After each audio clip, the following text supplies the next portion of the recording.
wae dalang nggih kula niki cah-cahe ya ketara pating prentul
kelakon ya nak apa yo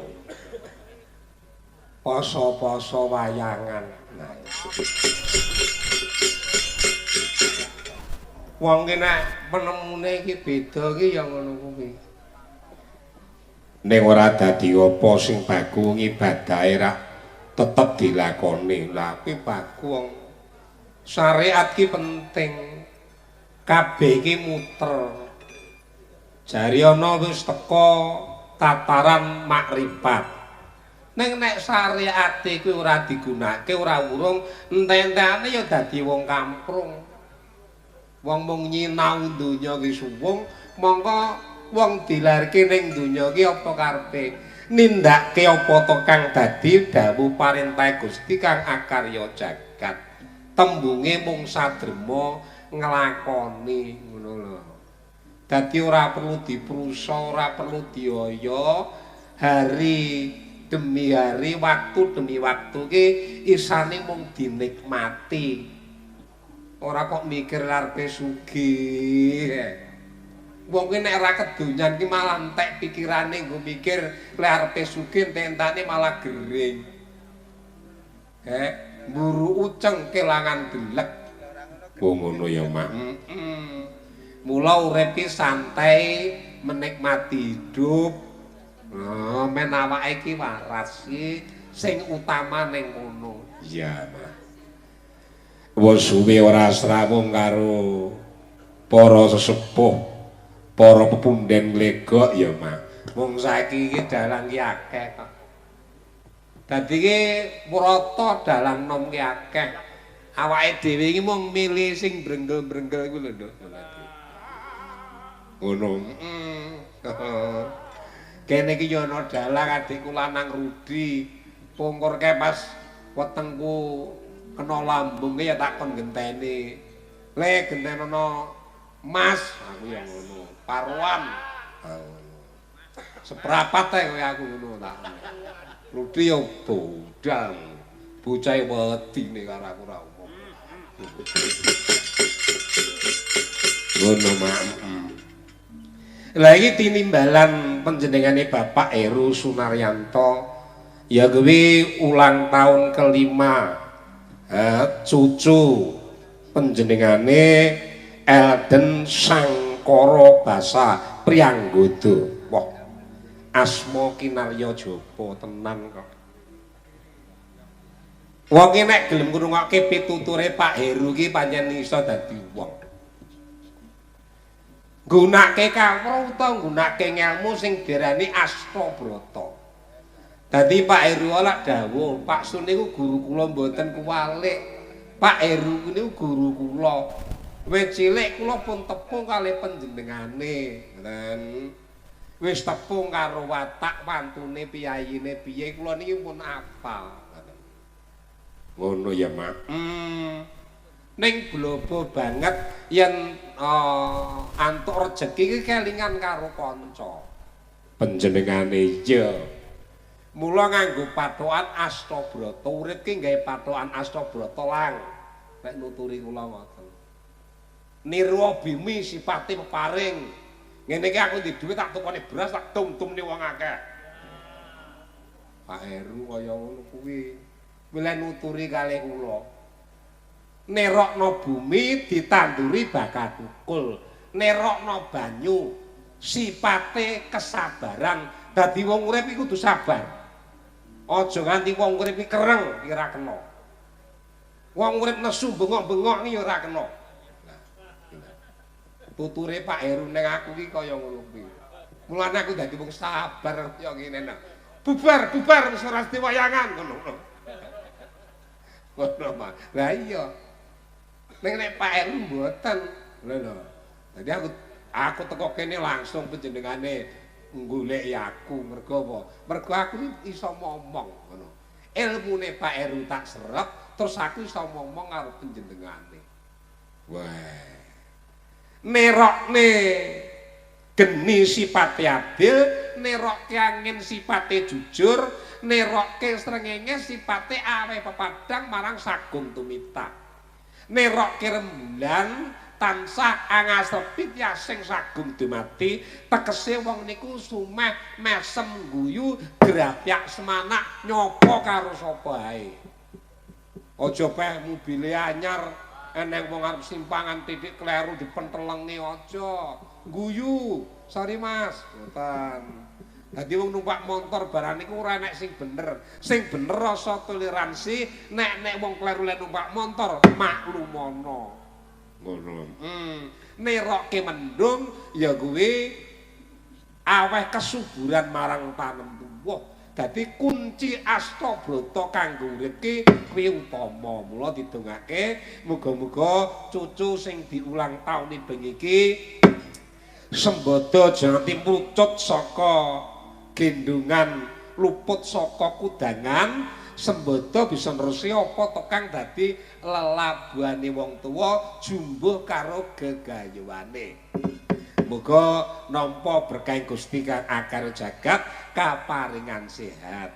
Amin. Amin ya rabbal alamin. Uga ndongake marang sepuhku nglego kula ndongake muga-muga panjenengan tansah kaparingan bagas kewarasan Pak dipun amini nggih Pak. Mugi-mugi tansah kaparingan bagas kewarasan, kaparingan lancar rezekine. BPKB-ne sing ning BRI nggih ndang metu. Sertifikate sing ning BRI nggih ndang metu. Wis ora duwe utang, ora duwe angsuran. Niku iso ngrasake napa penake urip umur panjang. Wong sing marai lara niku merga-merga mikir duit utawa butuh. Yo, saiki gandeng bintang tamune akeh, monggo sindene ra kurang saka 11. Pak Heru mang tak kon milih, Pak, sing dikersakne pundi? Aku ya ngono. Oh, wis ta, Lang, kok tak pilih. Ya. Ya, diaturke tembang sing kepenak dhisik. Iki arepe tak suwun tembang sing iso ndadekke ati makles. Apa mak? Mijil ketoprak. Sing tak suwun gendhukani. Dadi tak tudoke klasike. Dadi wayangane aja mencampur sari. Lakone kudu jelas, dibayar tenanan wayangane. Mencampur sari ganggutan iki. Dalang piye ngene iki. Ini itu klasik ya enek, lakone jelas, judule jelas, ngoten lho. Nanggap dalang aja syukur dalang. Dalang ki malati, lho. Sing roh sejarah dalang nggih kula niki. Cah-cahe.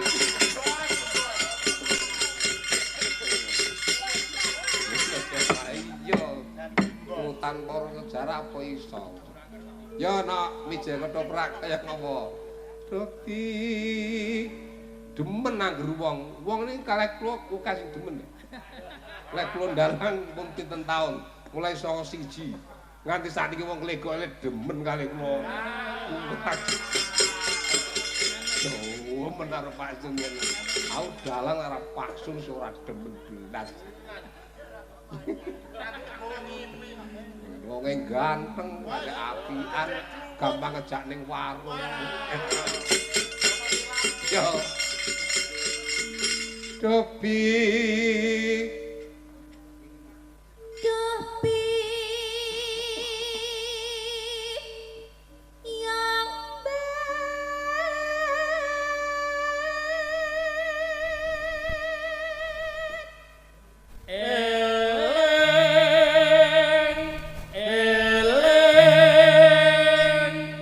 Sinden gue tak sawang kok kene ketawara. Pating prentul.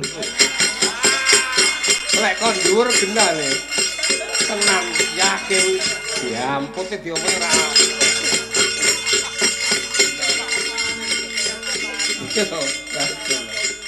Ya cekane Caca ayu-ayu aku wis tuwek.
Timbul. Wes nom tuwa ngono. Aku pas nguyohe digondheni. Eno. Lah kaya ngono dulu jajal ya. Demen aku ra umum.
Suasanane penak, bumine bumi apik, bumi resik.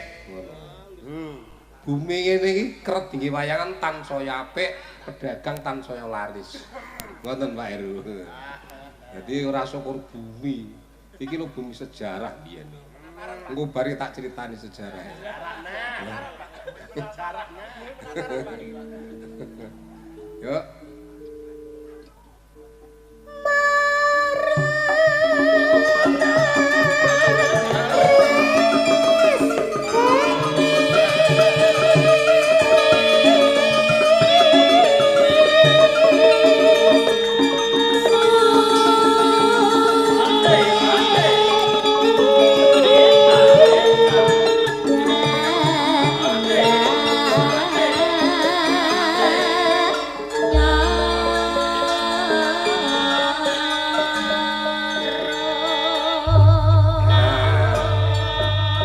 Sadurunge pepunden tak arani pepundene Waranggana. Mbak Elisa karo panjenengane Jeng Tatin diaturke dadi ben bocah-bocah ki ben nembang dhisik. Ngono ya, Mak. Aku ki sarwatil kok. Coba